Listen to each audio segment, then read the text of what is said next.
How to enable or disable the Fusion tab in DaVinci Resolve.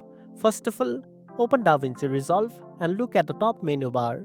Click on Workspace, then from the drop-down menu, hover over Show Page. You will see a list of available pages such as Media, Cut, Edit, Fusion, Color, Share Light, and Deliver. To disable the Fusion tab, simply uncheck Fusion from this list.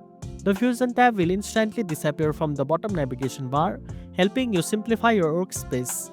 If you want to enable it again later, just go back to the same workspace menu, hover over Show Page, and check the Fusion option to bring it back immediately. This way of managing the Fusion tab is very fast and does not require you to restart DaVinci Resolve. It's especially helpful if you want to customize your workspace by hiding pages you'd already use to make your editing environment cleaner. And that's it. Now you know how to enable or disable the Fusion tab in DaVinci Resolve.